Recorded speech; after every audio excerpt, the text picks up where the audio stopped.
नदी में बाढ़ आ जाती है और बाढ़ का पानी पूरे गांव की फसल तबाह कर देता है। फसल की ये हालत देखकर गांव वाले निराश हो जाते हैं और बात तो यहाँ तक पहुँच जाती है कि कुछ लोग तो अंजलि को इस सब का दोषी ठहरा देते हैं।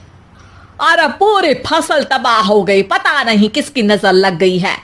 अरे जब से चौधरी परिवार में ये शहर की बहू आई है ना, तब से ही गांव की शांति चली गई है। इसके कर्म कांड से माँ दुर्गा नदी भी खुश नहीं है।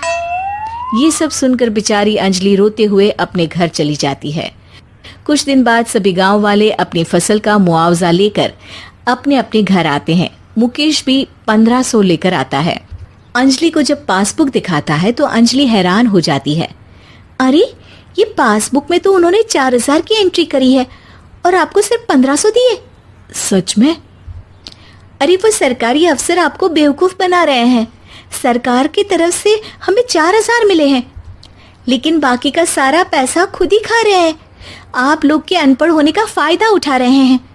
ये सब सुनकर मुकेश परेशान हो जाता है, लेकिन अंजलि उसे हिम्मत से काम लेने को कहती है और सुबह होते ही मुकेश को पंचायत कार्यालय ले जाती है और साथ में गांव के और लोगों को भी।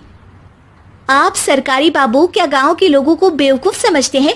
आपको क्या लगता है ये पढ़े लिखे नहीं है तो आप कुछ भी मनमानी करेंगे? ये बेचारे दिन रात इतनी मेहनत करते हैं, ये हमारे अन्नदाता हैं और आप इनके साथ ऐसा धोखा करते हैं। अरे क्या बके जा रही है ये लड़की, किस धोखे की बात कर रही है? अपने कांड करके नदी माँ को नाराज करके हमारा नुकसान करके इसे चैन नहीं मिला क्या? सरपंच जी, इन सरकारी बाबू ने मुझे बेवकूफ बनाया है और मेरे हिस्से के पैसे खुद चट कर गए।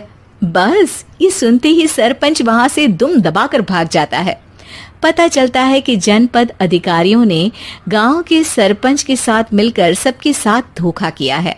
सब लोगों का विरोध शुरू हो जाता है और आखिर में अधिकारी सब गांव वालों के हिस्सों के बचे हुए पैसे उन्हें लौटा देते हैं और कई दिन तक सरपंच गांव में लौटता ही नहीं। अंजलि, तुम नहीं होती तो हम गांव वालों को तो पता ही नहीं चलता कि ये हमें हर बार बेवकूफ बनाते हैं।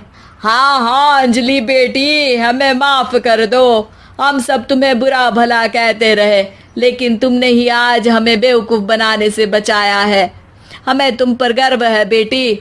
अब समझ आया कि सरपंच तुमसे नहीं, तुम्हारे पढ़े लिखे होने से नफरत करता था।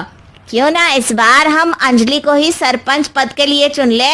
क्या कहते हो गांव वालों? पढ़ी लिखी सरपंच। बस पूरा गांव अंजलि के लिए ताली बजाता है और अंजलि की सास उसे खुशी से गले लगा लेती है।